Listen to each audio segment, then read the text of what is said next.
بسم اللہ الرحمن الرحیم۔ السلام علیکم۔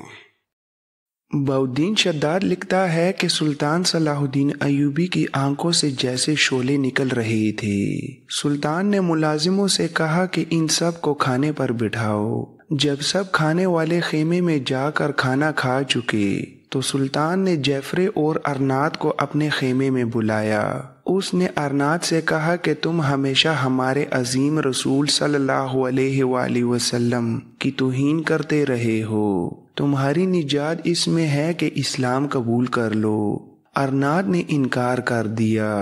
سلطان ایوبی کو یہی توقع تھی۔ اس نے بڑی تیزی سے تلوار نکالی اور ایک ہی وار سے ارناط کا ایک بازو جسم سے الگ کر دیا اور چلا کر کہا، مردود، تو نے میرے رسول صلی اللہ علیہ وآلہ وسلم کی توہین کی۔ اگر یہ گالیاں مجھے دیتا تو آج تو زندہ ہوتا۔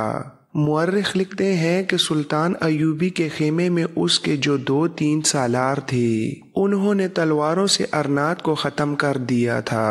قاضی بہاؤالدین شداد لکھتا ہے، سلطان نے نفرت کے لہجے میں حکم دیا، اس ناپاک لاش کو باہر پھینک دو۔ سلطان ایوبی نے اس کی لاش خیمے سے باہر اور اس کی روح جہنم کے اندر پھینک دی۔ بادشاہ جعفر نے اپنے اتحادی کا یہ انجام دیکھا تو اس کے چہرے پر ہوائیاں اڑنے لگیں۔ وہ سمجھ گیا کہ اب اس کی باری ہے۔ سلطان ایوبی نے اسے دیکھا تو آگے بڑھ کر اس کے کندھے پر ہاتھ رکھ دیا اور تحمل سے کہا، بادشاہ بادشاہوں کو قتل نہیں کیا کرتے، لیکن اس کے گناہ ایسے تھے کہ مجھے اسے اپنے ہاتھوں قتل کرنے کی قسم کھانی پڑی۔ آپ نہ ڈریں۔ قیدی بادشاہوں کو قیدیوں کے خیموں میں بیچ دیا گیا اور سلطان ایوبی سجدے میں گر پڑا۔ کرک کے محل میں رات خاموشی تھی۔ وہاں ارناط بھی نہیں تھا اور اس کے جرنیل اور درباری بھی نہیں تھے۔ وہاں اس کے حرم کی عورتیں تھیں، کلثوم تھی اور ان کے نوکر اور نوکرانیاں تھیں، اور قلعے میں مختصر سی فوج تھی۔ وہاں ابھی ارناط کی موت کی اطلاع نہیں پہنچی تھی۔ رات کا پہلا پہر گزر چکا تھا۔ اس وقت تک کلثوم سو جاتی تھی۔ ایک عورت دبے پاؤں کلثوم کے خوابگاہ میں داخل ہوئی۔ اس کے ہاتھ میں خنجر تھا۔ وہ کلثوم کے پلنگ تک پہنچی۔ کمرے میں کوئی روشنی نہیں تھی۔ عورت نے خنجر والا ہاتھ بلند کیا اور پوری طاقت سے خنجر کا وار کیا، لیکن اسے کوئی چیخ سنائی نہ دی۔ خنجر پلنگ میں اتر گیا۔ اس نے پتھر پر ہاتھ پھیرا، وہاں کلثوم نہیں تھی۔ عورت یہ سمجھ گئی کہ کلثوم کہیں نکل گئی ہوگی، پلنگ کے ساتھ چھپ کر بیٹھ گئی۔ ذرا سی دیر بعد کمرے میں دبے پاؤں کسی کی آہٹ سنائی دی جو پلنگ تک گئی۔ عورت نے اٹھ کر اس پر خنجر کا وار کیا۔ فوراً بعد اس کے اپنے پیٹ میں خنجر اتر گیا۔ پھر دونوں طرف سے خنجروں کے وار ہوئے۔ دونوں باہر کو دوڑیں اور باہر جا کر گر پڑیں۔ حرم کی دوسری عورتوں نے دیکھا کہ ان میں کلثوم نہیں تھی۔ یہ دونوں حرم کی عورتیں تھیں جو کلثوم کو قتل کرنے گئی تھیں۔ اسی روز دونوں نے اس کے قتل کا منصوبہ بنایا تھا، مگر یہ غلط فہمی رہی کہ قتل کرنے کون جائے گا۔ اندھیرے کمرے میں دونوں نے ایک دوسرے کو کلثوم سمجھا۔ اس وقت تک کلثوم محل سے ہی نہیں بلکہ کرک سے ہی نکل گئی تھی۔ اسی روز بکر بن محمد کو اپنے جاسوس ساتھیوں کے ذریعے اطلاع ملی تھی کہ حطین میں صلیبیوں کو بہت بری شکست ہو رہی ہے۔ کرک کے جاسوسوں نے ہی بکر کو مشورہ دیا تھا کہ وہ کلثوم کو لے کر نکل جائے۔ کلثوم کے لیے رات کے وقت قلعے کا دروازہ کھلوانا مشکل نہیں تھا۔ سب جانتے تھے کہ یہ شہزادہ ارناط کی چہیتی ہے۔ بکر بن محمد سیبل کے روپ میں اس کے ساتھ اور اسے شاہی بگی میں لے جا رہا تھا۔ حرم کی کوئی عورت کلثوم کو جاتے نہیں دیکھ سکی تھی۔ شہر سے دور جا کر انہیں وہ 2 گھوڑے مل گئے جو جاسوسوں کے انتظام کے تحت وہاں انتظار میں کھڑے تھے۔ بگی وہیں چھوڑ دی گئی۔ کلثوم اور بکر گھوڑوں پر سوار ہوئے اور غائب ہو گئے۔ دوسرے دن راستے میں انہیں اپنی فوج کے ایک قاصد نے بتایا کہ صلیبیوں کو شکست ہو چکی ہے۔ ارناد مارا جا چکا ہے اور سلطان ایوبی ابھی حتین میں ناصرہ کے علاقے میں ہے۔ کلثوم سلطان کے پاس جانا چاہتی تھی۔ وہ جھیل گلیلی پہنچ گئے اور جب کلثوم کو سلطان ایوبی کے سامنے لے جایا گیا تو وہ سلطان کے پاؤں پر گر پڑی۔ سلطان ایوبی نے اسے اٹھا کر شفقت سے گلے لگایا اور کہا، میری بیٹی، میری فتح میں تم جیسی نہ جانے کتنی بیٹیوں کا ہاتھ ہے۔ کلثوم نے کہا، میں اس کی لاش دیکھنا چاہتی ہوں۔ سلطان ایوبی نے کہا، سب کی لاشیں دریا میں پھینک دی گئی ہیں، اسے میں نے اپنے ہاتھوں سزا دی ہے، تمہیں کل قاہرہ بھجوا دیا جائے گا، مجھے ابھی بہت دور جانا ہے۔ جہاں بھی رہو بیٹی، میرے لیے دعا کرتی رہنا کہ میں آگے ہی آگے، دور ہی دور جاتا رہوں اور جہاں شام کو سورج ڈوب جاتا ہے وہاں تک اللہ اور اس کے رسول صلی اللہ علیہ وآلہ وسلم کا پیغام پہنچا دوں۔ حتین کی فتح اس کے لیے بہت اہم تھی کہ اس سے سلطان ایوبی نے ارض فلسطین کا دروازہ توڑ لیا اور اس میں داخل ہو گیا تھا۔ اتنا وسیع علاقہ لے کر اس کے لیے بیت المقدس کی فتح آسان ہو گئی تھی۔ اس نے اس علاقے کو فوجی مستقر بنا لیا اور بیت المقدس کی طرف پیش قدمی کی تیاری اور اسلحہ اور رسد ذخیرہ کرنے لگا۔ حتین میں سلطان صلاح الدین ایوبی نے جو فتح حاصل کی تھی وہ معمولی نوعیت کی نہیں تھی۔ 7 صلیبی حکمران متحد ہو کر سلطان ایوبی کی جنگی قوت کو ہمیشہ کے لیے ختم کرنے اور اس کے بعد مدینہ منورہ اور مکہ معظمہ پر قبضہ کرنے آئے تھے، لیکن وہ اپنی جنگی قوت کا یہ حشر کرا بیٹھے جیسے صحرا کا ٹیلا آندھی سے ریت کے ذروں کی صورت میں صحرا میں بکھر جاتا ہے۔ 4 مشہور اور طاقتور حکمران جنگی قیدی بنے، جن میں یروشلم بیت المقدس کا حکمران گائی آف لوزینان قابل ذکر ہے۔ صلیبی فوج کا مورال ٹوٹ گیا اور سلطان صلاح الدین ایوبی کی فوج کا مورال بلند ہو گیا۔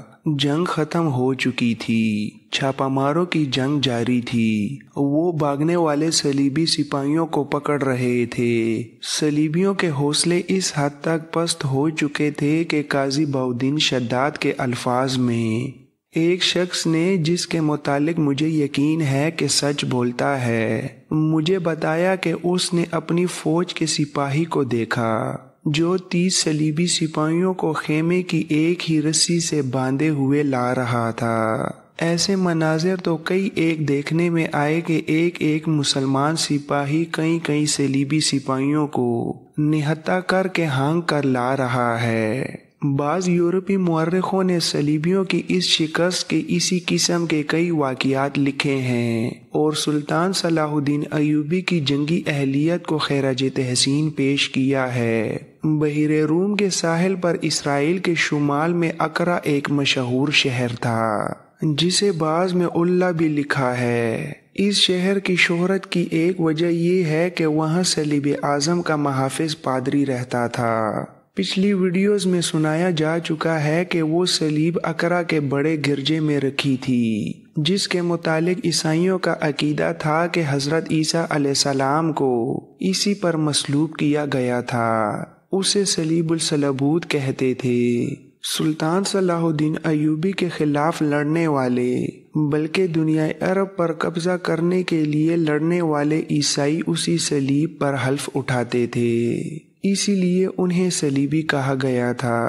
حلف اٹھانے والے ہر صلیبی کے گلے میں لکڑی کی چھوٹی سی صلیب تعویذ کی طرح ڈال دی جاتی تھی، لہٰذا جتنے صلیبی فوجی جنگ میں گرتے تھے اتنی ہی صلیبیں گرتی تھیں۔ حتین اور اس کے گرد و نواح کے میلہ میل علاقے میں اور اس سے بھی دور دور جہاں جہاں جنگ لڑی گئی تھی صلیبیوں کی لاشیں بکھری ہوئی تھیں۔ مرنے والے تڑپ تڑپ کر مرے تھے، معمولی طور پر زخمی ہونے والے بھی مر گئے تھے، جس کی وجہ زخم نہیں پیاس تھی۔ آہن پوش نائٹوں کے لیے ذرا بختر تنور بن گئی اور ان کی موت کا باعث بنی۔ زخمیوں کو پانی پلانے والا کوئی نہ تھا، نہ کوئی ان کی مرہم پٹی کرنے والا تھا۔ ان میں مسلمان زخمی اور شہید بھی تھے۔ انہیں رات مشعلوں کی روشنی میں اٹھا لیا گیا تھا۔ آج کے دور کا ایک مورخ اینٹونی ویسٹ اس دور کے مورخوں کے حوالے سے لکھتا ہے کہ حطین کے میدان جنگ میں لاشوں کی تعداد 30,000 سے اوپر تھی۔ لاشیں اٹھانے کا کوئی انتظام نہ کیا گیا۔ ان کے جو ساتھی زندہ رہے وہ جنگی قیدی ہو گئے یا تتر بتر ہو کر بھاگ گئے تھے۔ اینٹونی ویسٹ نے لکھا ہے کہ ان لاشوں کو مردار خور پرندوں اور درندوں نے کھایا۔ مردار خور اتنے نہیں تھے جتنی لاشیں تھیں۔ بہت سی لاشیں چند دنوں میں ہڈیوں کے سالم ڈھانچوں میں بدل گئیں۔ بلندی سے دیکھنے والے کو حد نگاہ تک زمین ہڈیوں کی وجہ سے سفید نظر آتی تھی۔ ان ہڈیوں میں ہزاروں چھوٹی چھوٹی سلیبیں بکھری ہوئی تھیں، جیسے پکی ہوئی فصل سے پھل گر کر خشک ہو گیا ہو۔ سلطان صلاح الدین ایوبی نے یہ فصل کاٹ ڈالی تھی۔ اسے اس علاقے کو لاشوں سے صاف کرنے کی ضرورت نہیں تھی، کیونکہ اسے وہاں رکنا نہیں تھا۔ اس کی منزل بیت المقدس تھی، لیکن وہ باتیں اقرا کی کر رہا تھا۔ اقرا کے متعلق میں آپ کو بتا چکا ہوں کہ صلیب الصلوبوت کی بدولت اسے وہی مقام حاصل ہو گیا تھا جو ہمارے لیے مکہ معظمہ کا ہے۔ تمام صلیبی حکمران اقرا جا کر صلیب کے محافظ اعظم سے دعا لیتے اور صلیب اعظم کو چوم کر میدان جنگ میں جاتے تھے، لیکن اب یہ صلیب سلطان صلاح الدین ایوبی کے خیمے کے باہر پڑی تھی۔ اس کا محافظ اعظم پادری مارا جا چکا تھا۔ یہ بھی ایک وجہ تھی کہ صلیبی دل چھوڑ بیٹھے تھے۔ سلطان ایوبی نے اپنے سالاروں اور نائب سالاروں سے کہا، ہمیں اب سیدھا اقرا پر یلغار کرنی ہے۔ اللہ کا شکر ادا کرتا ہوں کہ مجھے پورا محفوظہ استعمال کرنے کی ضرورت نہیں پڑی۔ اس نے سب پر نگاہیں دوڑائیں اور مسکرا کر کہا، یہ نہ سمجھو کہ مجھے آپ کی اور آپ کے دستوں کی تھکن کا احساس نہیں۔ اس کا اجر تمہیں اللہ دے گا۔ اگر ہم یہاں آرام کرنے بیٹھ گئے تو صلیبی کہیں جمع ہو کر تازہ دم ہو جائیں گے۔ میں انہیں زخم چاٹنے کی بھی مہلت نہیں دینا چاہتا۔ سالار قدرے حیران ہوئے۔ انہیں توقع تھی کہ سلطان بیت المقدس کی طرف پیش قدمی کا حکم دے گا، مگر اس نے اقرا پر حملے کا ارادہ ظاہر کیا۔ اس کے پیچھے صلیب الصلوبوت رکھی تھی۔ اس نے صلیب کو دیکھا اور کچھ دیر دیکھتا رہا۔ حاضرین پر خاموشی طاری رہی۔ اس نے اچانک تیزی سے سالاروں کی طرف گھوم کر کہا، میرے رفیقو، یہ دو عقیدوں کی جنگ ہے۔ یہ حق اور باطل کا تصادم ہے۔ اس صلیب پر جمع ہوا خون دیکھو۔ یہ خون حضرت عیسیٰ علیہ السلام کا نہیں۔ یہ خون اس پادری کا نہیں جسے عیسائی دنیا اس صلیب کا محافظ مانتی تھی، اور یہ خون ان راہبوں کا بھی نہیں جنہوں نے یہ اتنی بڑی صلیب میدان جنگ میں اٹھا رکھی تھی۔ وہ سب اللہ کے سپاہیوں کے ہاتھوں مارے گئے ہیں، لیکن یہ خون ان میں سے کسی کا بھی نہیں۔ یہ باطل کا خون ہے، یہ بے بنیاد عقیدے کا اور یہ انسانوں کے بنائے ہوئے نظریے کا خون ہے۔ سلطان ایوبی کی آواز میں جذبات کا جوش پیدا ہو گیا اور کہنے لگا، میں ہر جنگی مہم جمعے کے روز شروع کرتا ہوں، پیش قدمی جمعے کے روز کرتا ہوں۔ جمعہ مبارک دن ہے۔ میں ہر مہم کی ابتدا جمعے کے خطبے کے وقت کیا کرتا ہوں، کیونکہ یہ وقت قبولیت دعا کا ہوتا ہے، اور جب تم دشمن سے لڑ رہے ہوتے ہو تم پر تیروں کا می برس رہا ہوتا ہے، دشمن کی منجنیقیں تم پر آگ اور پتھر برسا رہی ہوتی ہیں، اس وقت قوم کے ہر فرد بشر کے ہاتھ اللہ کے حضور تمہاری سلامتی اور فتح کے لیے اٹھائے ہوئے ہوتے ہیں۔ تم نے دیکھا نہیں کہ میں نے کوچ جمعے کے روز کیا تھا، اور اس جنگ کی ابتدا بھی جمعے کے روز کی تھی، اور تم فاتح ہو، تمہیں اللہ کی خوشنودی حاصل ہے۔ یہ ہمارے عظیم عقیدے اور نظریے کی فتح ہے۔ یہ چاند ستارے اور 24 صلیب کا معرکہ تھا جو چاند ستارے نے جیت لیا۔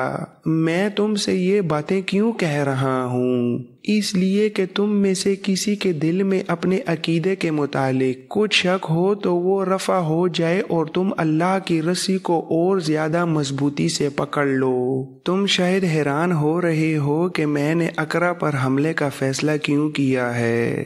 جذباتی لحاظ سے اس کی وجہ یہ ہے کہ صلیبیوں نے ایک بار مدینہ منورہ اور مکہ معظمہ کی طرف پیش قدمی کی تھی۔ شہزادہ ارناد کاؤنٹ ریجنالڈ مکہ معظمہ سے صرف 2 کوس دور رہ گیا تھا۔